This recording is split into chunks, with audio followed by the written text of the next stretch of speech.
broadcast.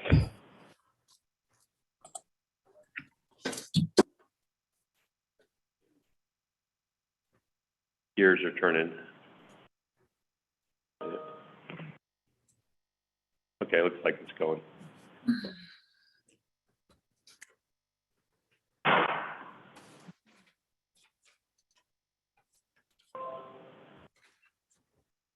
All right, Jason, would like me to share the agenda on the screen, or do you just want to talk through it?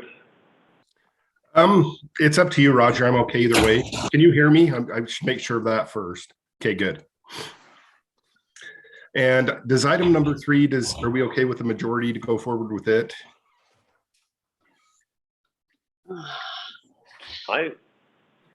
Well, we got Brad Patterson here. Are we okay with the majority vote on resolutions? Yes. It says yes. So okay, so we're good to go. Brad. Anyway, I got Krista and Brad in the room. Oh, Krista, you joined. So, and the door is open, and we don't have anybody from the public, but I'll let you know if we have any others in attendance that you don't see on screen. Okay, sounds good. We would like to welcome everybody out to the UIA board meeting today. We'd like to excuse Alex Jensen. He's going to be unable to make it to the meeting for the first time, I believe, since I've been doing this, and that's a very, very long time. So my name is Jason Roberts. I'm the first vice chair, and I'll be chairing the meeting today. As far as the first item on our agenda is we have the approval of the minutes from October 18th, 2021.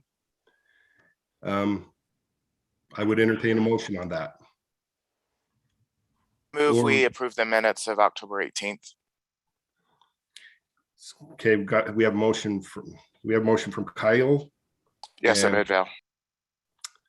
Kind of second. That. This is Nicole from West Valley. Thanks, Nicole. There's a second. We have a motion is second. We don't need a roll call on this, or do we? Let's do a roll call vote, please. Okay, and I'm not used to doing these, so let's see how I do with these. We'll Steve, do a roll call. Would you like me to do roll call vote? I would, thank you. Oh, I can do that. Kyle Maurer? Aye. Nicole Cottle? Yes. Brant Hansen? Yes. Mayor Aitcherson? Aye. Brenda Moore? Aye. Jason Sant? Yes. And Jason Roberts? Yes. Okay. Looks like the vote's unanimous. Thank you very much. The next item on the agenda, looks like we have a couple of cities that are thinking about building out and going under I believe the same, doing it the same way we've done it with other cities. Roger, would you like to talk a little bit first about the city of Santa Clara and what's going on there? Yes, I would. So this is a result of conversations that have gone on for a long time. I think the first time we met with some of the southern Utah cities was about 5 years ago at a ULCT conference. There's been a lot of interest down there, but it's kind of taken some time to actually get to the point of a decision. And then once it got there, it went very quickly. So really, we were looking at some cost increases that were going to hit us if this delayed much longer. And so we kind of let those cities down there know. And Santa Clara, saw that and said, "Hey, we know you got the demand and take rate.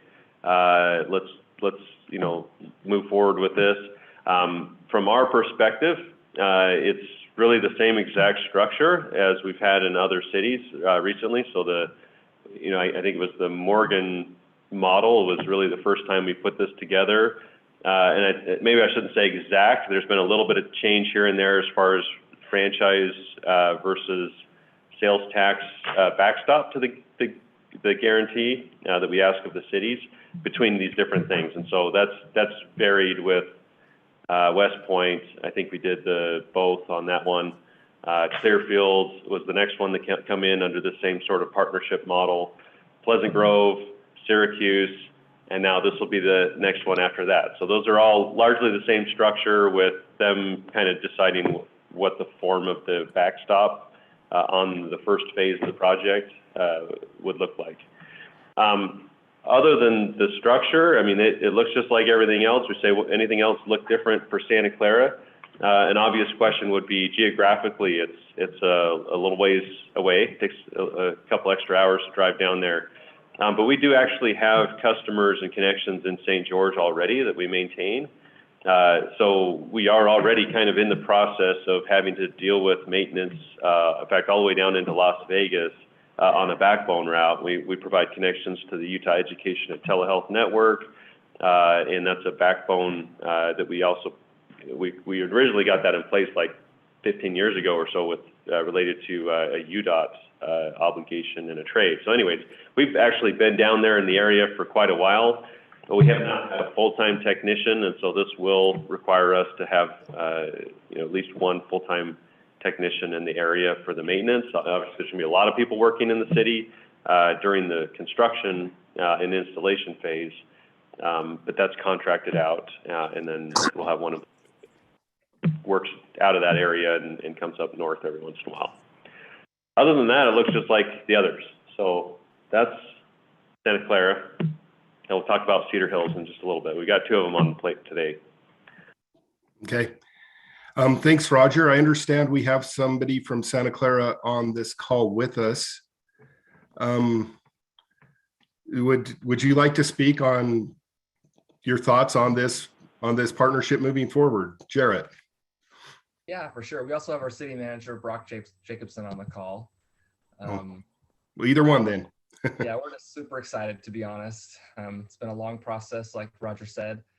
And kind of the hope is will kind of move the other cities along in Southern Utah. We can kind of be a little bit of a guinea pig for the process. And there's a little bit of hesitation being the first one in Southern Utah, but our council was all on board. They realized this is super important. And we did do quite a bit of due diligence. We had TDS in twice to our city council meetings. We met with CenturyLink and communications with InfoWest, and it just really came down to our city. We're almost all built out. And so, yeah, the current telecom companies in our area are putting in fiber, but that'd be like 2 neighborhoods left in our whole city. And so this really just seemed like a perfect setup for our city to get fiber to our citizens.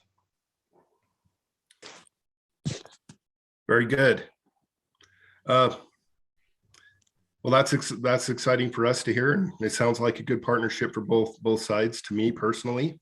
Do we have any discussion from the board? Do we have any questions that we'd like to ask about this?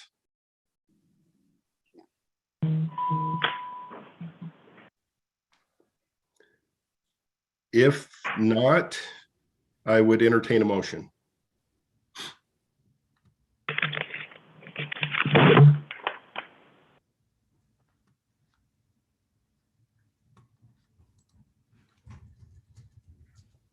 I move we approve resolution 21-10, authorizing the issuance and sale of not more than 7.8 million aggregate principal amount of telecommunications and franchise and sales tax revenue bonds series 2022, setting the date for a public hearing, authorizing the execution of a fiber communication service and acquisition contract between the city of Santa Clara, Utah and Utah Infrastructure Agency for UIA to provide certain services to such city and other related matters.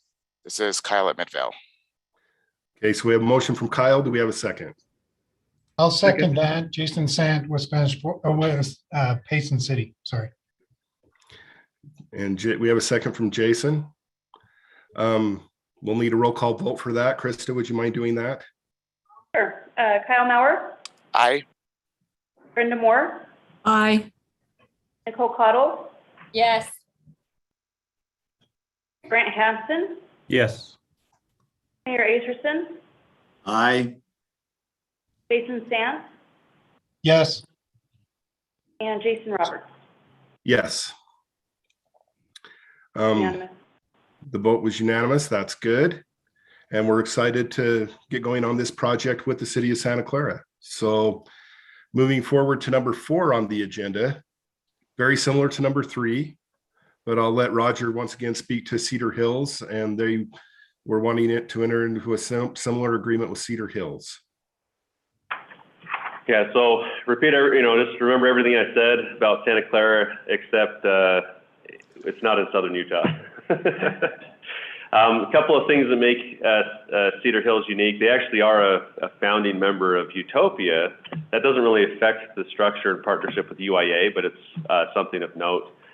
So we probably will have a representative participating more on the Utopia board. But again, that's Utopia, not UIA, but it doesn't really affect things that much.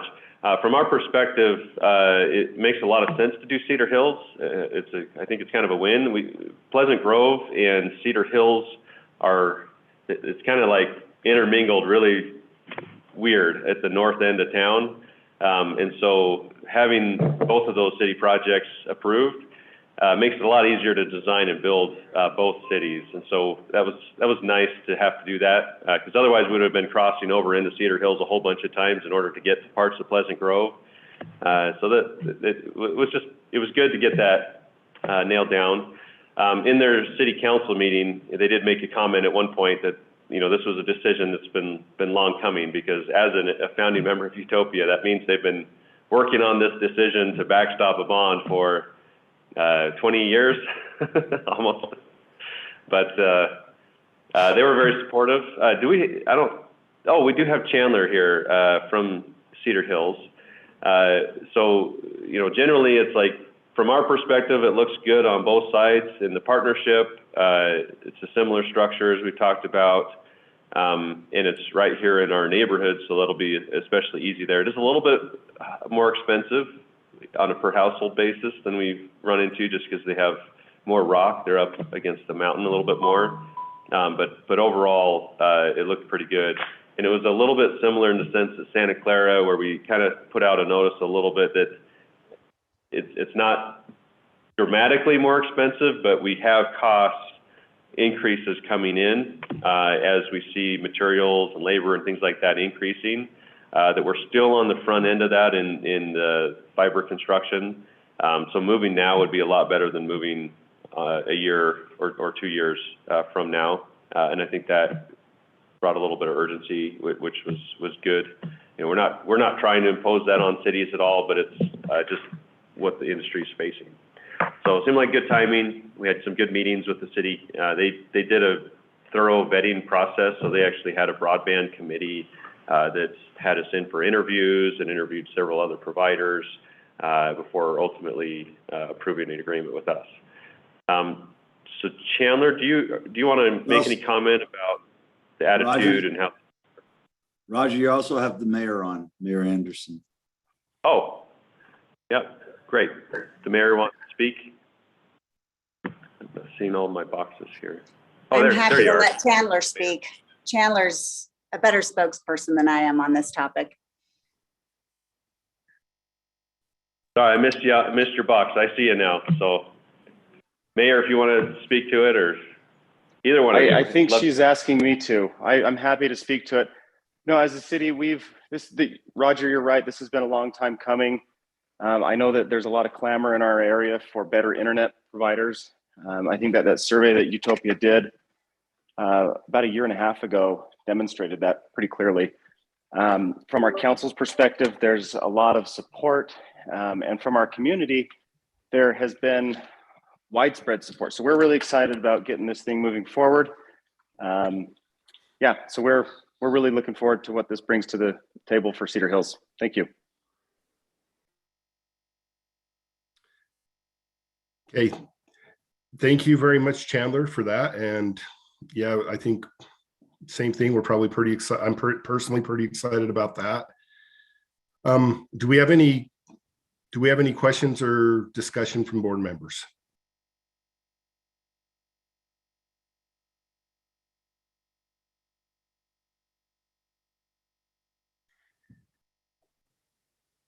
Hearing none, I'd entertain a motion for this item. Mr. Chair, I'll make the motion that we approve the resolution of titled 21-11, which authorizes the issuance and sale of not more than 7.2 million aggregate principal amount for the Cedar Hills project. That's my motion. We have a Second. motion. Mayor Motion from Aces. Nicole and a second from Mayor Acerson. Krista, would you mind doing the roll call vote on that? Kyle Mauer. Aye. Brenda Moore. Aye. Nicole Cottle. Aye. Brant Hansen. Yes. Mayor Acerson. Aye. Jason Sant. Yes. Jason Roberts. Yes. So it sounds like that motion passes unanimously, and we're excited to get ready to go on that project with Cedar Hills also. So moving on to number 5 on the agenda, we have a consideration for more bonding. And this one will be for internally for UIA and for UIA purposes, and we'll let Roger introduce this topic. Yeah, so the last time we did a UIA general bond, we said this won't be the last one. It's just the last really big one for the build out of the original member cities. We said we're going to have a couple of things we still need to fund after that. That's probably the biggest is the installation. So whenever we do an installation of a customer, that can be anywhere from $600 or $700 to $1,200, $1,300, depending on the conditions and where it's at and all of that. So as we add hundreds, not quite 1,000 customers a month, but a little less than that, that's a big expense. Now it's great because we create new revenues. So the way we look at this is it's really good if we're issuing debt to finance build and installations if the revenue from that build and from that spend is very strong. And obviously the best thing we could do with our money is just to pay for installations into already built systems, because then the home pass cost isn't there. So a big piece of this would cover the installations that we need to do over the next year to year and a half. And then the another piece that's come at us is that if you haven't noticed, we're building a lot in Utah. So as we cover a lot of cities, you all the way from, Payson up to Tree Mountain, we have a lot of these cities with a lot of the new development happening in those areas. And so there's additional cost for us to lay new conduit and fiber and put in additional huts, electronics capacity. Generally, the cost is better in new development because you can get a lot of that in open trench while things are being built. But this still does cost us money. And again, that creates new revenue streams that we would use to pay off those debts. We're also having some need to improve our backbone and expand it a little bit. And so there's some places we're still dependent on third party, such as we did a TW Telecom lease on some backbone back in the day. As we find opportunities to kind of build some other route to offset that risk and that cost, we do that incrementally. And so we have been building additional north to south routes or backbone routes as we have that opportunity. So we're expecting to do more of that. TW Telecom was acquired by Level 3, which was then acquired by CenturyLink. So, we do have some dependencies on CenturyLink. And it really hasn't been a problem. They've been actually pretty good to work with, but you can understand politically it's a little bit worrisome. Now, our primary backbone is not, this is secondary, but it'd be nice to have additional secondary on our own fiber for some of the cities out there. So those are the primary things: is additional installations, which brings excellent revenue opportunity. The expanded footprint of the network, meaning new developments that go on in our cities, additional backbone routes, and then a fourth in there is opportunity. And so what I mean by that is we have like a win from a UEN RFP or other projects with the state and counties. We've actually won quite a bit of business from the state itself recently. We have to build into those, and so they're kind of what we consider business builds that we fund, and so we need to be able to pay for those. Again, they have great revenue that come with them, so it's a great model to borrow, build those, and then have the revenue that more than covers back the debt over time. So we need to fund those things. They all cost money. And, you know, as we look at available free cash and the revenue we have coming in above and beyond our expenses, we're like, we wouldn't want to slow ourselves down and miss out on that opportunity by sizing to what is available there. If we're able to borrow and continue to aggressively grow our revenues, we'd be in a much better financial position long term. And then as we look at our revenue charts on the financial update, you'll see that our month-over-month revenue increase is phenomenal and far more than it would be if it was based just on our residential subscriber growth. And so we've been able to put ourselves in really good financial position going after those types of customers and partnerships, and we want to be able to continue to do that. And then one other that's not really one of the ones we know we would spend this funds on, but it wouldn't hurt, is that there's a lot of opportunities for grants. The state has put out a decent amount of money. We didn't apply on this first round. There was a lot of concerns we had with the scoring and rules around it. But there's going to be additional grant opportunities coming. And you probably have heard of the infrastructure bill money, which was going to be distributed out to states to administer. It's going to be some time before those specific grants hit and can be awarded. But we definitely want to have some money available in matching funds so that we can pursue those opportunities. So anyways, that one isn't specifically budgeted out of this next round, and we haven't actually nailed down the sizing of this bond. So I would say comfortably we'll probably be in the $25 million range. We put it at 30 just to give us some headroom. We could be even lower than that, but we didn't want to wait till our next board meeting in February. We thought, you know, timing of the spend and the stuff we need to get done, we'd really like to be closing in February timeframe rather than starting the process then. So that's my intro. Now this is kind of Laurie's item. I kind of hijacked the discussion and intro there. Is there anything I missed? Please talk to this if you want to, Laurie. The only thing I would add is we have the calculations that the rating agency uses to determine the BBB minus rating that we've been getting. We will base the sizing on that. We'll be looking at that as we determine the proper size for this bond. We have spent the proceeds of the last bond issue, the 50 million. So we are using internal cash right now. We have about 6 or 7 million left for the complete build out of all of the Utopia UIA cities. So we are in good shape to kind of to wait this out a little bit. As Roger said, we didn't want to wait until February to put this on the board meeting agenda. So we wanted to get the parameters resolution out there, and it would be good to have some additional money by February.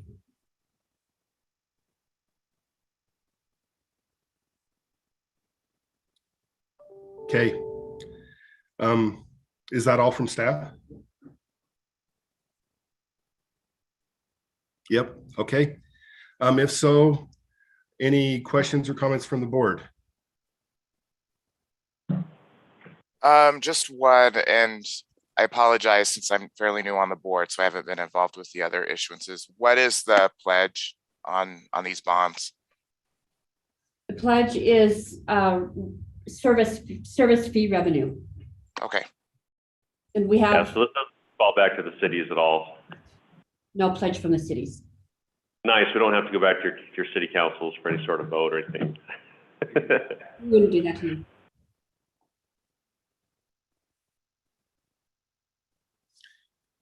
Oh. I did have. Yeah, I guess just as a disclaimer, there's a little bit, right? So the UIA bonds originally pledged against, and then it kind of, I don't know the right term, but kind of watered it down with unbackstopped bonds incremental to that. So we can't say that there's absolutely no exposure to the cities. There's just no more exposure. You just still have the original UIA. So it's got the legal clarification we got to get in there from Brad. Appreciate that. Keeps us in line. keeps me from saying things that aren't true. Okay. But it doesn't require any city council approval. That's I do have a question, Mayor Acerson. On our rating, are we at some point going to see an improvement on our rating? And what needs to happen in order for that to occur? In my opinion, what needs to happen is just more history. I think we just need to wait it out until the rating agency is comfortable that we are meeting our projections and that there's really good coverage. They are always looking 2 or 3 years out. And so I think it's just a matter of time where they can see that we are meeting our projections. Also, it would be nice if both rating agencies would build a model to rate agencies like ours. They're very unfamiliar with what we do. We're the only ones who really do business this way, and they just can't quite fit us into the models that they use for municipal debt. So I think it's history and a look back period. It would be nice to get some kind of real understanding, because that's the same story that we've heard, you know, and I understand we need more history, but the reality of it is there's no real model that we fit into, and yet we're performing and doing well. At some point, I hope somebody steps up and decides that they can give us a better rating. There is in a way an upside to one of the benefits we have of this BBB- rating is there are investors out there who realize that these bonds are much higher quality than the rating that's on them. And we have some investors who believe that the rating will be increased and that the secondary market bonds will be really good. So I know that they should be rated higher than they are, but there are also some investors out there who realize that. And as we've gone out to price them, we've found ourselves pricing going into the process, starting, you know, at what you'd expect that rating to get. But when we have additional investor interest, they get oversubscribed and we're able to lower the yield on those. And so we're actually pricing better than what just a blind pricing on a rate based on a rating only would be, because we've had those conversations with investors and they come in and they're like, yeah, these are a lot better than a BBB-. You know, why aren't you getting a better rating? And we're like, well, yeah, we agree. But the fact that the investors are seeing that creates additional demand and more orders, and we'd actually save some on the interest rate we get as a result of that. So we get better than BBB-, but it sure would be nice to have a better rating, just to point to that. And a shout out to our underwriters also. KeyBank has a really good relationship with a large number of our investors, and they have done a really good job of telling our story and helping their investors understand our business model. And that's been really beneficial to us, to UIA.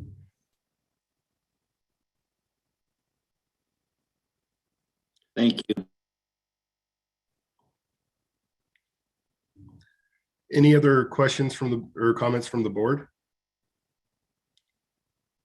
Roger, I did have one comment that I wanted to make, and I think we overlooked this, but in my opinion, if we look at going out to bond on right now for additional connections in the future, I'm sure one of the things we're going to be looking at the next few years is how to limit the burden of debt payments on the existing original bonds to the UIA and Utopia cities. I would imagine that doing more debt right now would free up more cash to go towards that, possibly free up more cash towards that in the future. Do you have any thoughts on that? Yeah, absolutely. I mean, the better financial position we get UIA in, the better potential there is for offsetting debts, paying debts off early, and all of that. There's complexity, obviously, between UIA and Utopia being separate entities. But the easiest way to look at it is UIA is bigger than Utopia now. You know, it's financed more projects. It has most of the customers, most of the revenues, and it's been able to take on the proportional expense of the network. So the expenses at Utopia, we see basically a cost offset at Utopia. And some of these partnerships are structured intentionally to improve things at Utopia only, such as that Bozeman fiber deal, the Idaho Falls fiber partnership. Those are Utopia revenue generating opportunities. So we kind of have decreasing of cost while increasing revenues at Utopia that's happening as a result largely of things that are happening at UIA to enable that. As far as transfer of cash, we haven't really done that, but we're working on that. It certainly doesn't hurt, and obviously that's part of the goal, right? We have very similar membership of Utopia and UIA cities, so obviously there's opportunity to do that. We just have to do it in ways that work contractually, that don't get lawyers mad at us. Yeah, I mean, we're certainly getting in a much better position to do increasing offset of burden for our cities that are on the hook for the original bonds. Okay, thanks, Roger. Any additional comments from the board? Yeah, I have one more question, and it doesn't directly pertain to this, but in some ways it might. And Roger, you and I had a conversation about the cities that had helped bridge that funding for operating expenses. And there were still some that had not been made whole. What's the time frame of that? Do you understand what I'm saying? On the operational shortfall payments at UIA for a while, did those all get paid back, Laurie, or is that this year? Final payment is this year. So this spring, final payments will be made. Okay. Thank you. I just wanted to reconfirm that or make sure I knew. Thank you. Okay. Any additional comments? If not, I would entertain a motion on the bonds. Can I mention something on the motion? On the agenda, I put down resolution 2113, and it's actually 2112. All the supporting documents say 2112, but the agenda says 13. It changed multiple times, so I missed it on that one. So it's 2112. Okay. Thanks, Krista. We'll look for a motion then. I move we approve resolution 21-12. We have a motion from Kyle. Second. And a second from Jason. And Krista, would you mind doing the roll call vote? Kyle Mauer, Aye. Brenda Moore, Aye. Cole Cottle. Aye. I noticed that Jamie Davidson joined. Aye. Jamie? Aye. Brent Hansen, Yes. Mayor Acerson, Aye. Jason Sant, Yes. and Jason Roberts. Yes. Here's the vote is unanimous. We'll move on to the next item, which is the 2022 board meeting schedule. And from what I see in the packet on that, we have listed the dates of the projected board meetings. We have them every other month on the second Monday, unless there's a holiday or some other reason to do it a different day. But the dates are in the packet. Roger, do you have anything to add to that?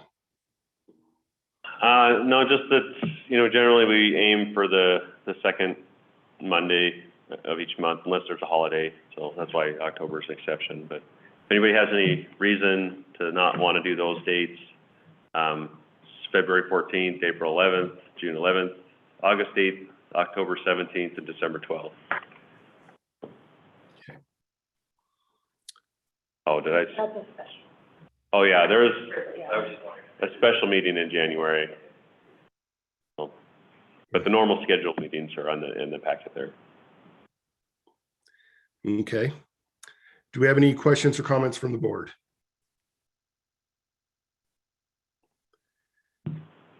If not, I would entertain a motion.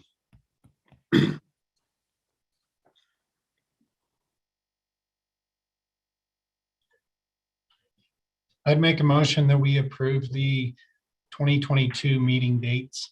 I have a motion from Jason I'll second. and a second from Brenda. And I don't see that this is a resolution, so I think we can ask for a voice vote on that. All in favor, please indicate. Aye. Yes. Aye. Any opposed? It appears to be unanimous. With that, we'll move on to number 7, the Open and Public Meetings Act training.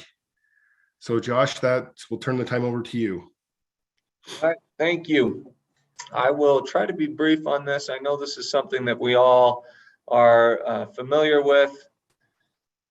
As much as we look forward to it every year, I'll try to get us through it quickly here. Let's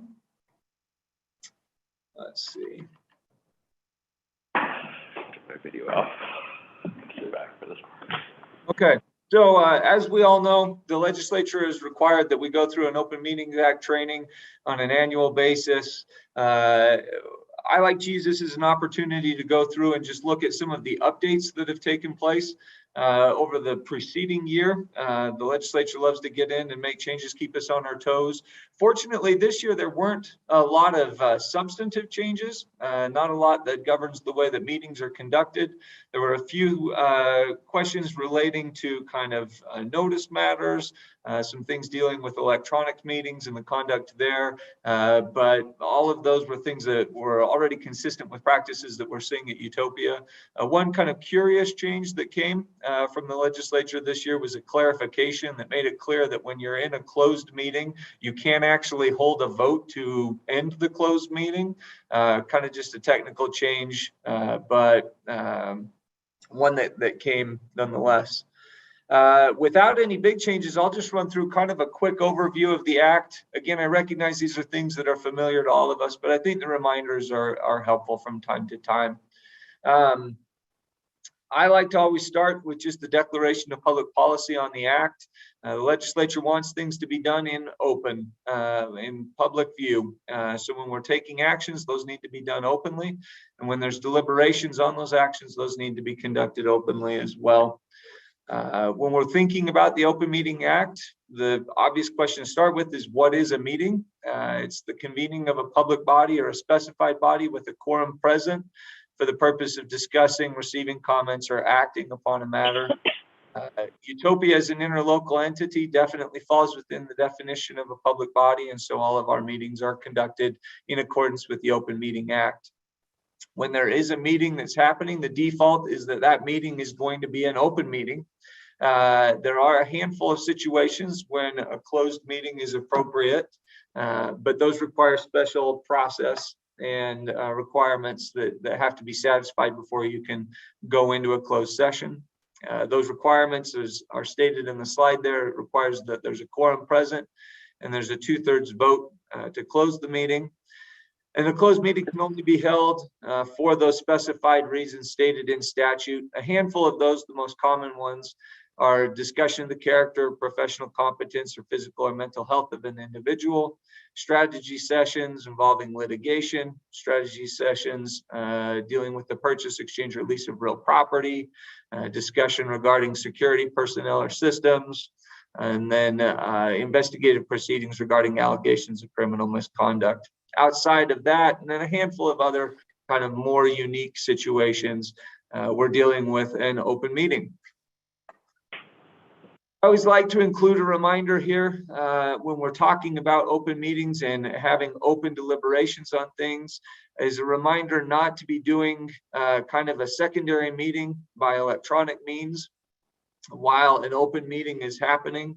The statute clearly states that electronic messages outside of the time when an open meeting is happening are just fine. They don't come straight out and prohibit electronic messages during an open meeting, but I think the most reasonable reading of the statute here is that the legislature would frown on that.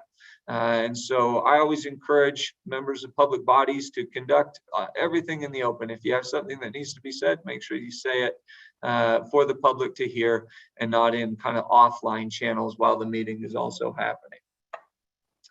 I'll end with just a reminder about the reasons that the Open Meeting Act are important. You know, aside from the policy discussion and kind of just principles of good governance, there are more significant consequences that come with violations of the Open Meetings Act. I think for Utopia, the most important one for us is that we want to make sure that the actions we're taking are defensible, durable actions that aren't going to be subject to question by parties who are trying to oppose the work that we're doing. Final action taken by a public body can be voided by the courts if that action is not in compliance with the Open Meetings Act. So we want things to be done openly so that we don't have to go back and worry about the validity of those actions in the future. And then as just kind of a additional reminder, when we're dealing with closed sessions and the decision to go into closed sessions, if there's violations of the provisions dealing specifically with those closed meetings, there are criminal penalties that can be at play. It's not something that I've ever seen come up. I hope none of you have ever run into that in your cities or in the service that you've done in other bodies, but it is something that's out there. And so I like to bring that up as a reminder. With that, that's all I've got for the review. Just make sure that we're doing things openly. If there's any questions, happy to address any of those right now.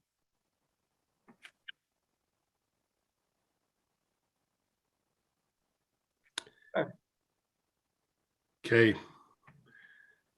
Thanks, Josh, for that training. Appreciate that.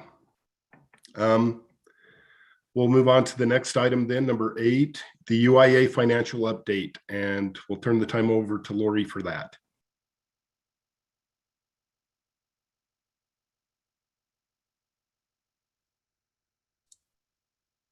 Roger, I don't know if you're pulling the packet up again. Yep. Okay. The recurring revenue graph combined Utopia and UIA. We are just a smidgen away from $3 million per month in revenue with the two entities combined. UIA is 2.3 million of that. Utopia is 700,000 of that. You can see that the Utopia revenue is starting to creep up. Idaho Falls is a Utopia venture, and I believe I've heard Roger say that the highest customer per month growth right now is in Idaho Falls. So it's doing really well, and it's helping Utopia. The next, do you have any questions on that graph? The next graph shows the change in month-over-month revenue. Sorry, having technical difficulty here. Mm-hmm.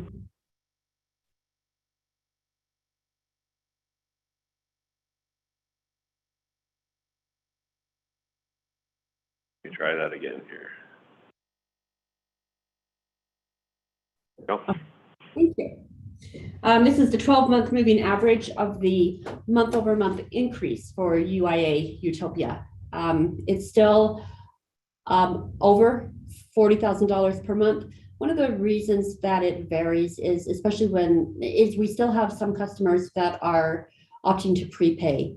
Again, we don't advertise that. And then as business revenue comes on, some of the increases are, rarely do we have installation fees, but we still have projects come in with cities that are paying a lump sum to have infrastructure built out. But it's really quite consistent. It's been around $40,000 a month for over a year now. And then the next graph is the UIA graph that shows UIA revenue over any bond obligations.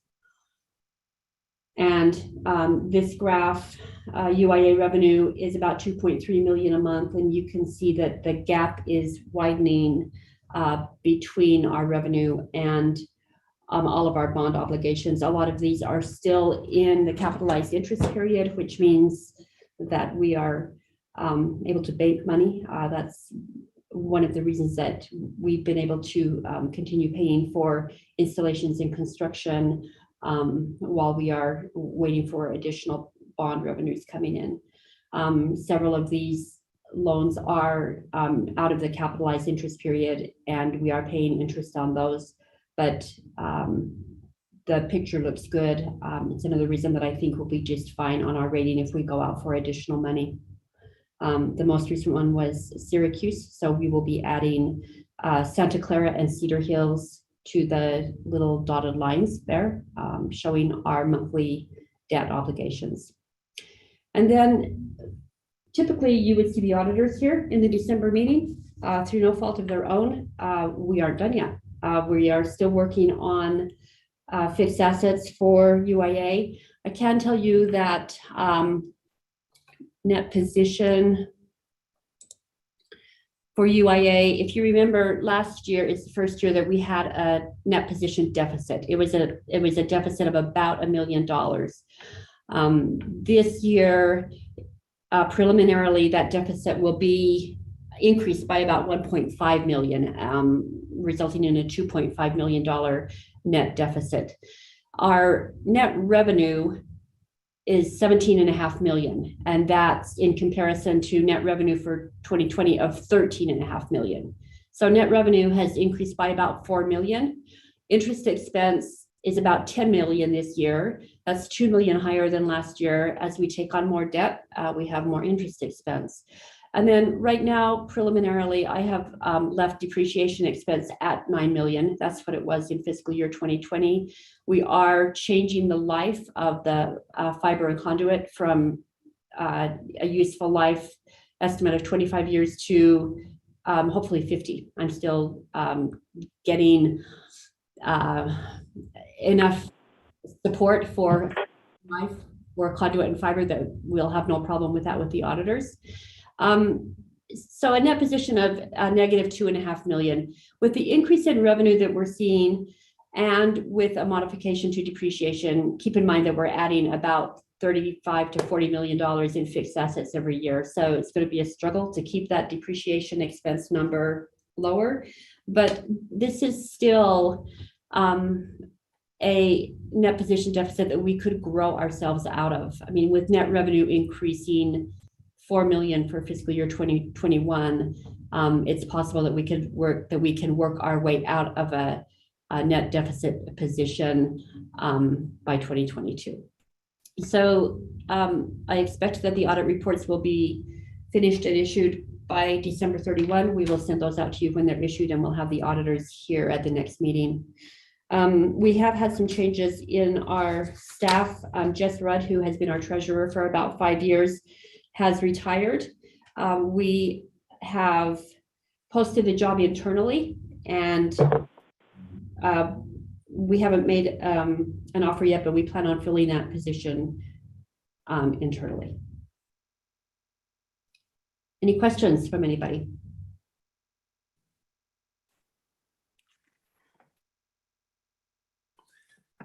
Thanks, Lori. We appreciate that update, and sounds like getting our asset lives correct for our net position's been difficult, and I've seen that before. Yeah. We're usually very conservative in government on asset lives. Yeah. With that, we'll move on to number 9, a UIA network update, and we'll turn the time over to Roger. Right. Well, thanks. Things are going well from a network perspective. We continue to have the best darn broadband service in the state. We are continue to kind of stake claim on the fastest in the country with 10 gig speeds, keeping things a full generation ahead of everybody else.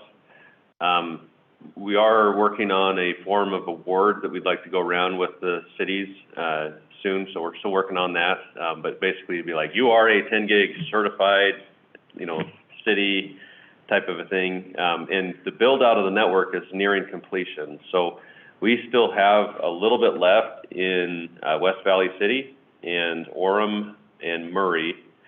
And then the rest is just like maybe just a little pocket here and there, but pretty much everything other than those 3 cities we consider complete. And those last 3 cities from Utopia should get wrapped up over the next couple of months. So it's a really exciting time to feel like we finally got this thing built out. So but we got a lot of these partner city projects in the queue. So we're keeping very busy. Let me just pull up a chart here. So this shows here the address availability. So this is where fiber is available. So we're over 140,000 locations in Utah that has access to Utopia fiber. We're pushing just under 44,000 subscribers.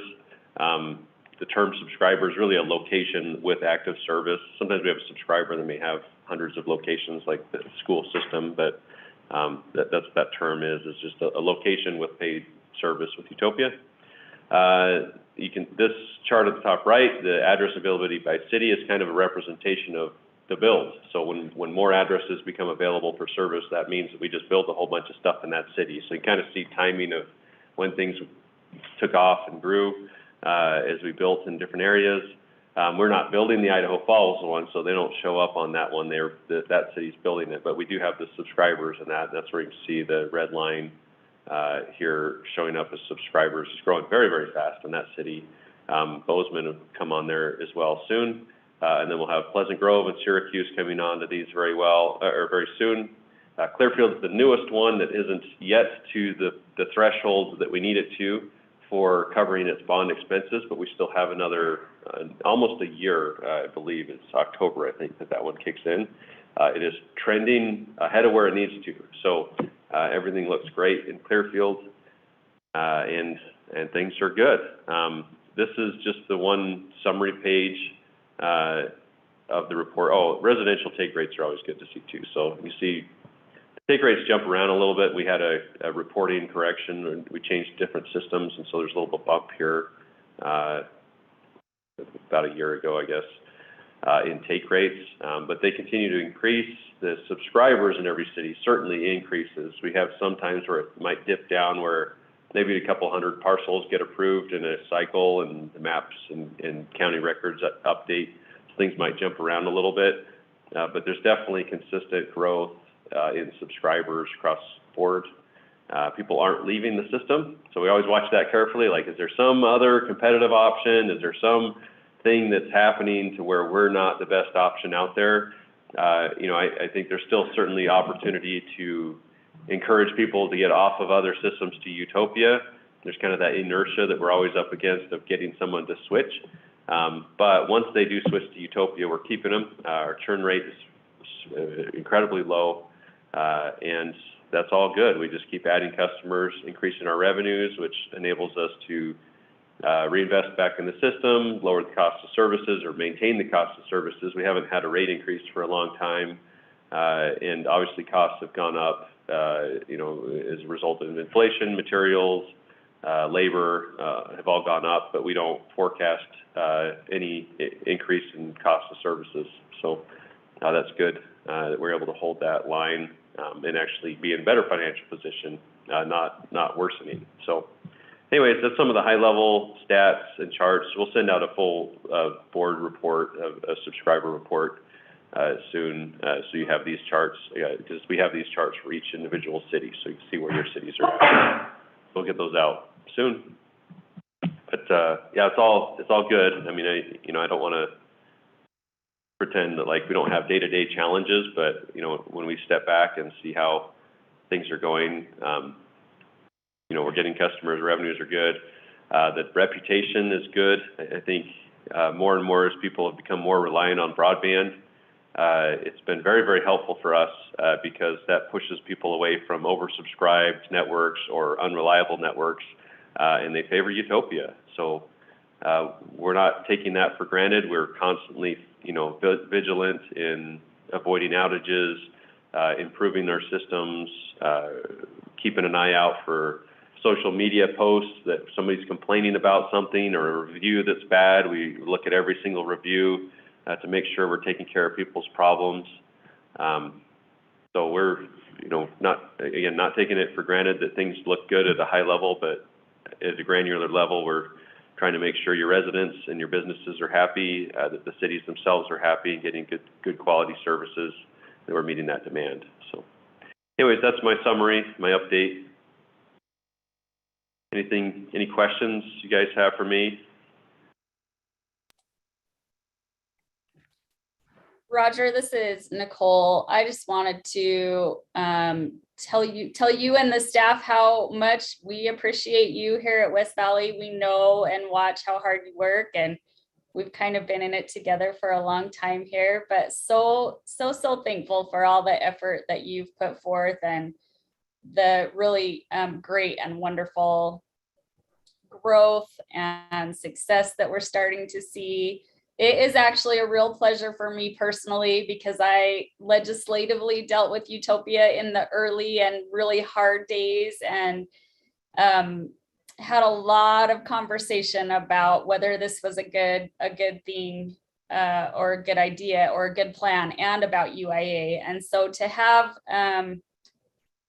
the benefits of that during the pandemic, I think for the people that had that certainly was a big deal, but also just the stick-to-itiveness of you and your staff and your willingness to hold on and keep going, even when it was really hard and not fun.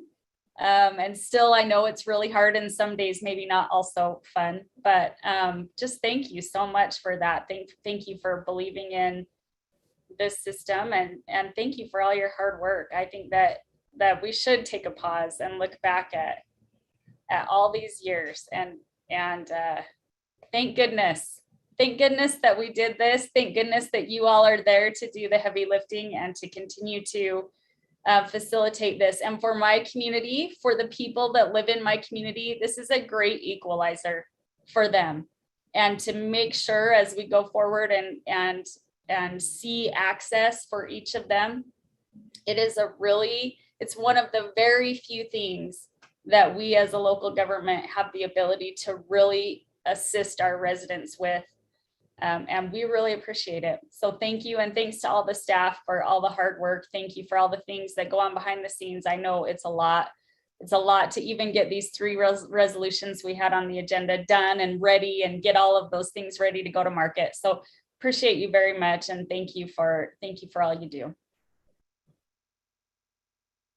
Thanks, and I just have to flip that back and be like, thank you, board, for having the patience with us. This has not been easy politically or legislatively over the years, and obviously we wouldn't be here if there weren't, great board representation out there fighting the political and legislative battles for us. But the staff here is great. It's not me. It's a team effort here, and you got a good group of people dedicated to this cause. I just had a quick question, not necessarily related, but in our city, we're seeing a lot of vandalism to the point we've had to start shutting things down early. And I know a couple of our Utopia fiber lines got cut right near City Hall, but I was just wondering, as a Utopia wide and UIA wide, are you seeing an increase in vandalism? Not system wide. Unfortunately, we have seen a little more in Midvale. When we have vandalism repeatedly happening somewhere, I mean, there's some things we can do. There's where we can put in locked lids on boxes. We can, there's been some attempts to put in graffiti-resistant paneling on some of the cabinets and things like that. But sometimes we just kind of have to deal with it. But it's been a concern. Our guys respond immediately. We'll see it. Oak Crud, we just took 200 customers just went down, and so we respond immediately and get things fixed. I wish there was an easy solution to have people watching, that fiber when someone's out there hooking it up and ripping it out of a box, thinking it's copper that they might be able to go salvage. But some we deal with. I wish we had a perfect solution, but there's a couple of incremental things we can do. Thank you. And I will just comment, the response was especially fast. By the time we noticed we had an outage, the trucks were already here working on it. So trying to identify the outage. So we definitely appreciate it. Yeah, we're trying to train the criminals to, know what the difference between fiber and copper. So.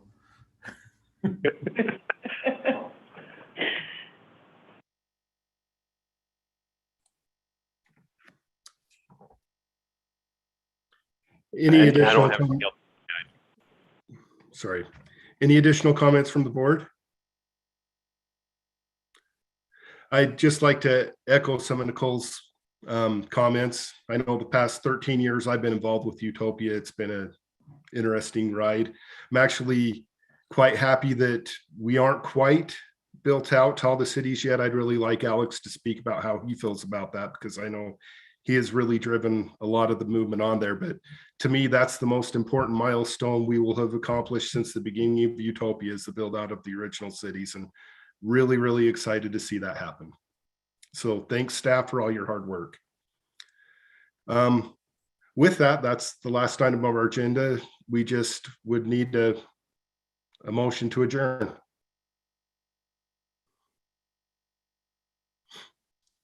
Motion to adjourn. Motion from Kyle. And I'll second. Second from Brenda.